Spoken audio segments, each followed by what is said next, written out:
Oke teman-teman, kita balik lagi ya di video yang berikutnya. Dan kali ini teman-teman, kita saatnya untuk memakai yang udah kita set-set tadi lah ya, segala macam. Nah, langsung aja ke homepage teman-teman, karena ini adalah scaffold dan di sini gue udah siap-siap nge-run without debugging, so biarkan dia jalan. eh Di scaffold sendiri gue akan tambahkan app bar biar lebih cantik aja. Oke ya teman-teman, di sini kita udah berhasil ngeran dan oke, udah ada kambing di situ. Lanjut aja di dalam app bar ini dan gua kasih body lah ya. Di sini kita akan kasih mungkin sedikit container lah. Dan childnya, nah ini kita akan bungkus menjadi blok. Kalian ketik aja huruf kecil teman-teman, block provider teman-teman ya. Nah, block provider itu adalah sebuah widget di mana kalian mendeklarasi sebuah blok baru. Ingat ya, blok baru di dalam block provider ini. Jadi siapapun yang dibungkus di dalam ini akan berpengaruh dengan blok yang kalian pakai nantinya. Jadi kalau misalnya kalian mau nge-get di satu blok tapi dua kali di-get dalam satu halaman, kalian pakai block provider. Nanti gue akan tunjukin deh. Di dalam create ini teman-teman, kita ganti menjadi get it. Get it.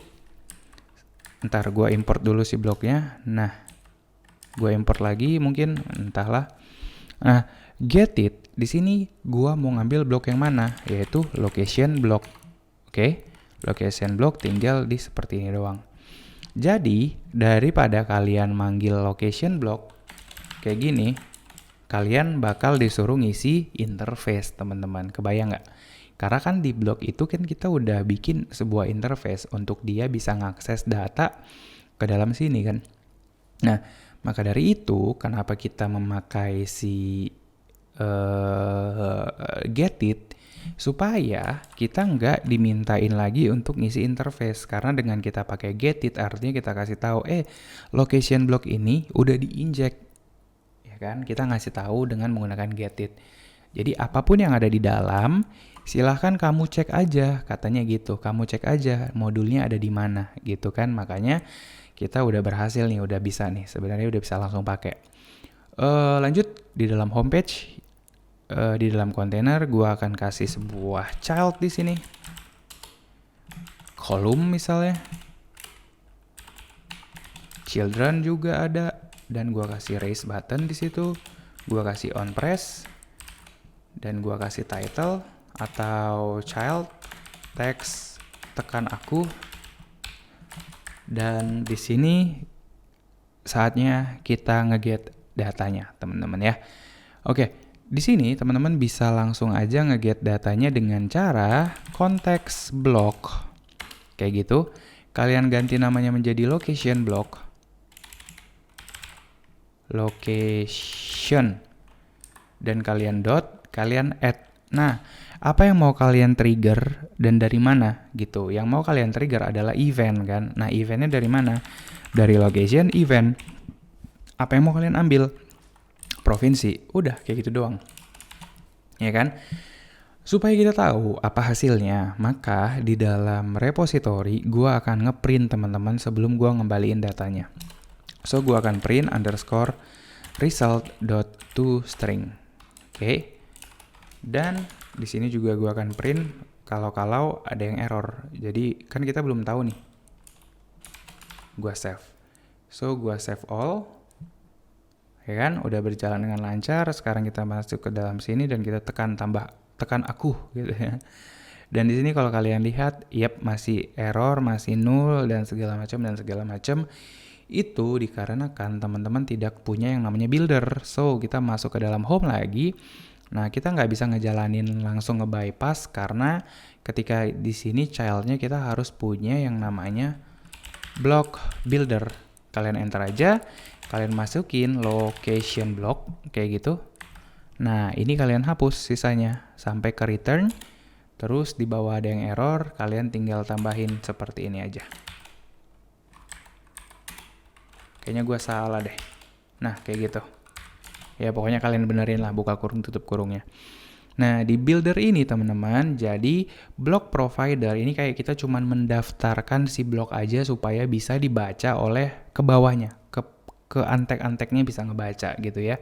Nah, kalau udah seperti ini teman-teman, sekarang ketika teman-teman konteks.block, konteks yang dipakai adalah konteks yang dari sini, bukan dari atas. Jadi konteks yang dari sini akan bisa mengakses ke dalam location block, ke dalam bloknya langsung gitu. Jadi ketika kita save gitu ya, ini udah berjalan, kemudian kita back dan kita tekan aku, maka yang ada, maka kita udah mendapat semua datanya teman-teman, ya kan? Benar ya? Kita dapat query di sini, kita dapat status di sini, dan kita dapat result di sini, ya kan? Nah, sekarang kita akan coba apakah berjalan dengan baik kelas yang ada di dalam domain yang udah kita bikin kemarin.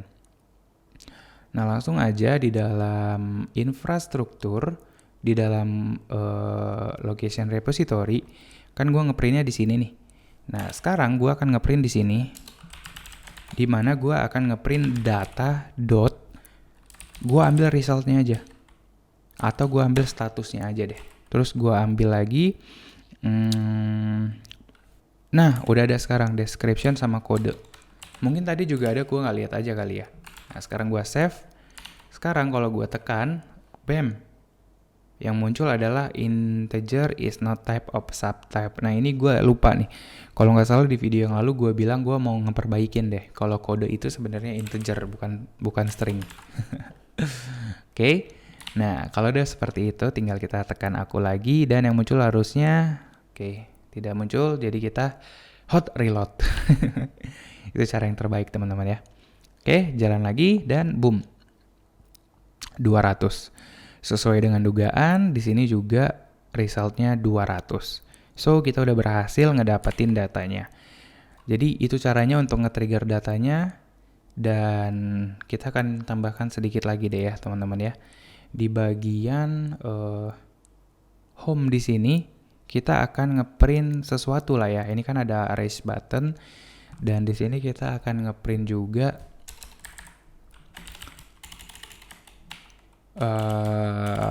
expanded kayak gitu, list view.builder ya kan, item buildernya gua kasih konteks kemudian index, terus terus gua kasih di sini item count sama dengan, nah countnya gue ambil dari state. Nah, ini cara nge-akses data dari yang akan kita dapat teman-teman. Caranya state, karena state-nya ada di sini gitu ya, state. State dot. Teman-teman di sini pakai yang namanya maybe map atau pakai map. Kalau teman-teman pakai map, maka muncul data-data semua yang ada di state-nya. Nah, saran gue teman-teman pakai maybe map aja. Karena maybe map itu ada or else-nya, jadi teman-teman bisa pilih gitu ya. Gue cuman mau ngambil data yang ada di province data option doang. Nah, or else-nya di sini kita kasih kayak gini aja, 0 kayak gitu. Karena selain daripada ini datanya berarti 0 kan, gitu kan. Jadi listnya nanti nggak error. Nah, kalau udah kayak gini, teman-teman bisa ambil datanya satu persatu. Kayak gitu. Dot, teman-teman bisa ambil onloading atau tidak gitu ya. Nah, biar lebih jelas lagi teman-teman pemakaian onloading, gue akan pindahkan state-nya ke atas. Kira-kira kayak gini. Ya kan? State, maybe map, gue cek datanya. Kalau misalnya datanya kosong atau error atau whatever, gue akan bilang ke layar kalau kasih tahu kalau dia lagi error gitu loh. Nah, tapi kalau misalnya datanya ada dua kemungkinan. Yang pertama dia lagi loading, yang kedua dia datanya udah dapat atau datanya error ya kan. Nah, maka di sini province data.e. teman-teman bisa ambil onloading. Nah, teman-teman bisa kayak gini aja. If onloadingnya sama dengan true. Kalau misalnya true, teman-teman tinggal return aja container child center child circular progress indicator. Jadi ada yang muncul loading.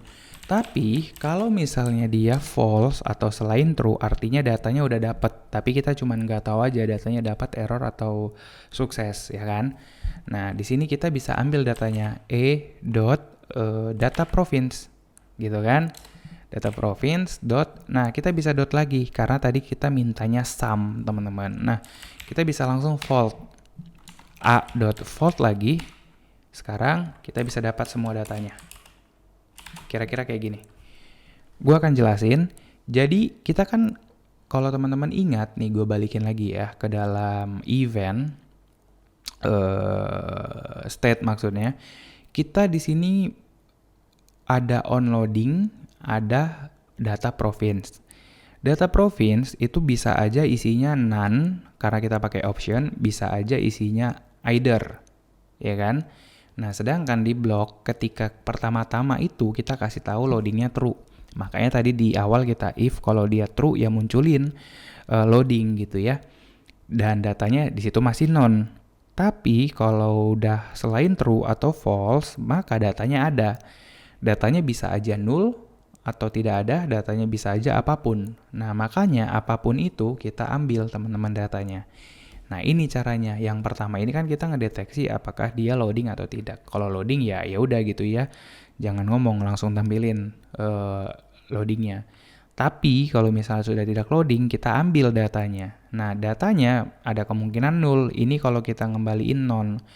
Nah, kalau none berarti kita bisa kasih tahu container child text datanya none, kayak gitu ya.